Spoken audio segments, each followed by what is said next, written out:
ఒక వ్యవస్థ ఉంటే తోడుగా మనం ఏదైనా పని ఇంకా గట్టిగా చేయగలుగుతాం వ్యవస్థ తోడు ఉంటే.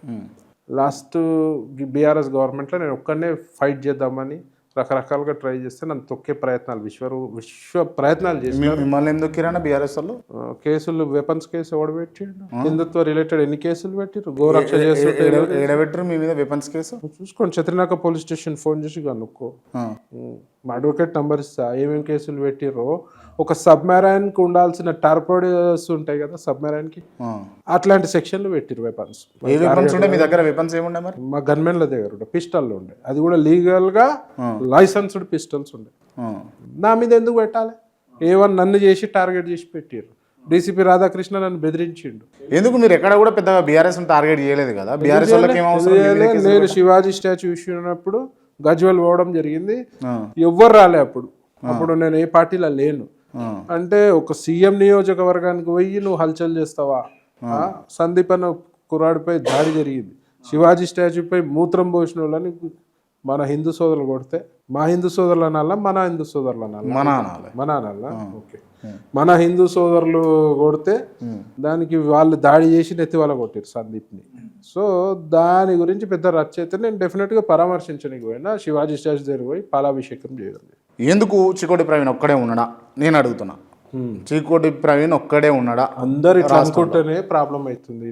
నాకేం పోయేది ఉంది ఇదంతా నువ్వు అడిగినవా క్వశ్చన్ చెప్తున్నా కదా. నాకేం పోయేది ఉంది నాకెందుకు వాడు ఎట్లా పోతే నాకెందుకు హిందుత్వం ఎటు పోతే నాకెందుకు గుడిపై దాడి చేస్తే నాకెందుకు అంటే రాను దారుణాలు పెరుగుతాయి రజాకార్ల పాలన వస్తుంది. ఒకప్పుడు బతుకమ్మలు ఎట్లా ఆడిపించారో అందరికి తెలిసినవి. ఎవడైతే చరిత్ర చెప్పుకుంటూ మీరు రాజకీయాలు చేస్తారు అంతే కదా. చరిత్ర చెప్పుకుంటూ రాజకీయాలు చేస్తలే. నా హిందుత్వం రాజకీయానికి నా హిందుత్వానికి సంబంధం లేదు. నా హిందుత్వం మీరు ఏ పార్టీలో ఉన్నారన్నా? BJP party. మీరు ఏ పార్టీలో ఉన్నారు? బీజేపీ పార్టీలో. బీజేపీలో ఉన్నారు మీరు.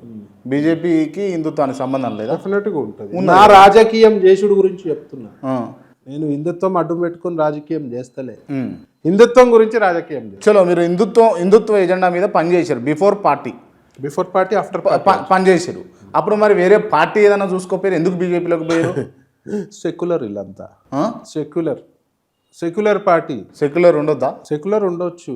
సెక్యులర్ మరి ఇదే సెక్యులర్ మరి హిందువులపై దాడి చేసినప్పుడు ఎప్పుడు మాట్లాడరే సెక్యులరిజము? గుళ్ళపై దాడి చేసినప్పుడు ఎప్పుడు మాట్లాడరే? మరి ఆ సెక్యులర్ హిందువులను అడుగుతున్నా. నువ్వు పూజ చేస్తావు, నువ్వు వ్రతాలు చేస్తావు, నువ్వు ఎలక్షన్ నామినేషన్ పత్రాలు తీసుకుపోయి దేవుడు పాదాల దగ్గర పెట్టి నేను గెలిస్తే తిరుపతికి వస్తాను మొక్కుతావు. మరి అదే వెంకటేశ్వర స్వామిపై అనుచిత వ్యాఖ్యలు చేస్తే ఏడికి వేరు. అదే గుళ్ళపై దాడి చేస్తే ఏడికి వేరు. అమ్మవారు విగ్రహాల తలకాయలు నరుకుతే ఏడికి వేరు. బీజేపీ ఎందుకు రావాలి? చలో ఇవన్నీ వేరే పార్టీలో డైవర్ట్ చేస్తున్నాను. వేరే పార్టీలో హిందువులు బొట్టు పెట్టుకుంటారు, మీకు సెంటిమెంట్లు ఉంటాయి, మీరు పూజలు చేస్తారు, పురస్కారాలు చేస్తారు. మరి దాడి జరిగినప్పుడు పార్టీలకు అతీతంగా గుడి దగ్గరికి రావాల్సిన బాధ్యత ఉందా లేదా, స్పందించాల్సిన బాధ్యత ఉందా లేదా అని అడుగుతున్నా. దానికి ఏం చెప్తావు చెప్పు. స్పందించాలి. మరి ఆ సెక్యులర్ పేరు ఎవరికి వర్తిస్తుంది? ఇప్పుడు అడిగింది నన్ను, నీ చేయి వస్తే రక్తం ఎర్రగానే ఉంటుంది, వాన్ చేయి కొడితే రక్తం వేరే మతం ఉంది చేయి వస్తే రక్తం ఎర్రగానే ఉంటుంది.